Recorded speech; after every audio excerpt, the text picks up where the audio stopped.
Hi friends, இன்றைக்கி பழைய சாதத்தை வச்சு தயிர் சாதம் பண்ணிவிட்டு அப்பள பொரியல் எப்படி பண்ணலான்னு பார்க்கலாம். அதுக்கு தேவையான பொருள்லாம் தாளிக்கிறது ஜாமான், பொடி வெங்காயம், கருவேப்பிலை, சாம்பார் தூள், மஞ்சத்தூள், காய்பொடி, அப்பளம், தேவையான உப்பு, தயிர், பழையது நேரத்தில் சாதம். நேற்று சாதம் வடித்தது பையன் பிரியாணி வேணுன்ட்டு, அதனால சாதம் இருந்துச்சு, அதை வேஸ்ட் ஆக்கக்கூடாதுன்னு சொல்லிட்டு தயிர் சாதமாக போட்டுடலான்னு எடுத்து வச்சுருக்கேன். எப்படி பண்ணலான்னு பார்க்கலாம். முதல்ல அப்பளத்தை பொரித்து எடுத்துக்கலாம். எண்ணெய் காஞ்சிச்சா பார்ப்போம். நல்லா காயணும். ரொம்ப எண்ணெய் நல்லா காஞ்சிச்சு, அப்பளத்தை பொரித்து எடுத்துக்கலாம்.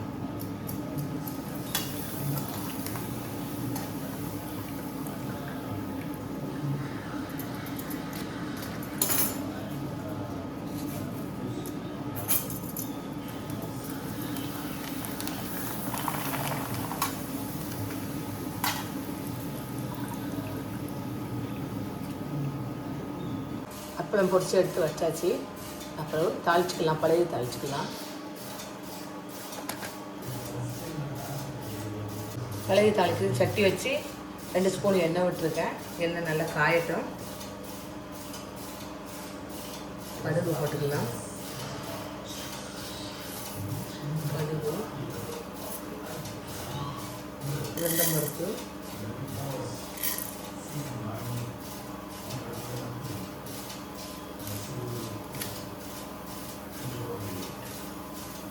கிளி போட்டுக்கலாம். கடுகு நல்லா வெடிக்கட்டும். கடுகு நல்லா வெடிச்சிச்சு. கருவேப்பிலை போட்டுக்கலாம். கருவேப்பிலை போட்டு பழைய சாதத்தை நல்லா பிழிஞ்சு அதில் போட்டுக்கலாம்.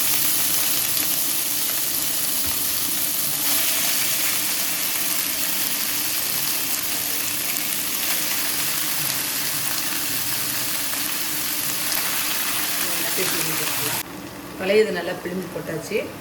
அது தேவையான உப்பு போட்டுக்கலாம்.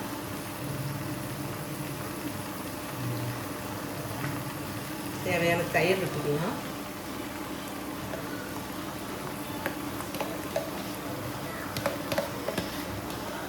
தயிர் விட்டாச்சு. நல்லா கலந்துக்கலாம்.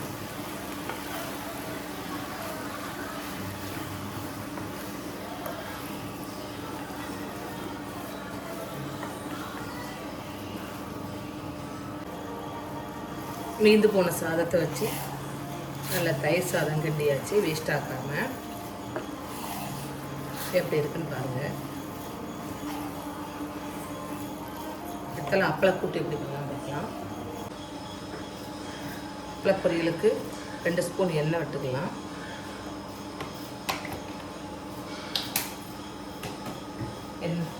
எண்ணெய் நல்லா காயட்டும். எண்ணெய் நல்லா காஞ்சிச்சு. கடுகு போட்டுக்கலாம். உளுத்தம்பருப்பு,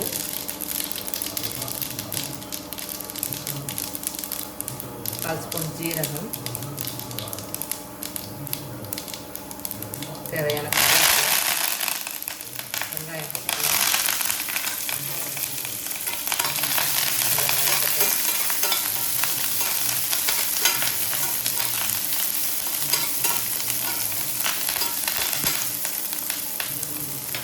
நல்லா வதங்கட்டும்.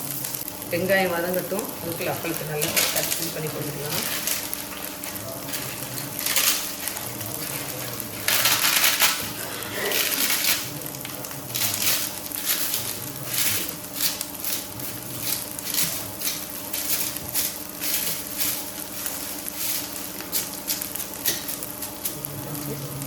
வெங்காயம் நல்லா வதங்கட்டும். வெங்காயம் நல்லா வதங்கிட்டு இருக்கு. அதுக்கு எடுத்து வச்சிருக்க காயப்பொடி, மஞ்சப்பொடி, சாம்பார் பொடி போட்டுக்கலாம். வெங்காயத்துக்கு தேவையான உப்பு மட்டும் போட்டுக்கோங்க. அப்பளத்தில் ஏற்கனவே உப்பு இருக்கும். இதை நல்லா வதக்கிக்கலாம்.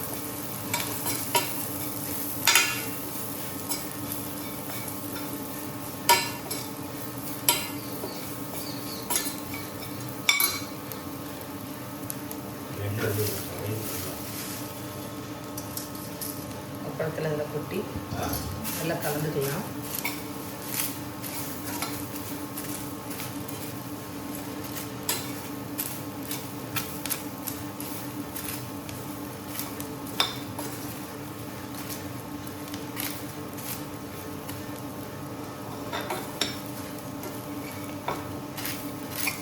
நல்லா கலந்தாச்சு. இதான் ஃப்ரெண்ட்ஸ் அப்பள பொரியல். அந்த மீந்து போன தயிர் சாதத்துக்கும் இதுக்கும் சூப்பராக இருக்கும். வச்சு சாப்பிட்டு பாருங்கள், எப்படி இருக்குன்னு சொல்லுங்கள். கமெண்ட் பண்ணுங்கள், சப்ஸ்கிரைப் பண்ணுங்கள், லைக் பண்ணுங்கள், ஷேர் பண்ணுங்கள். தேங்க்யூ.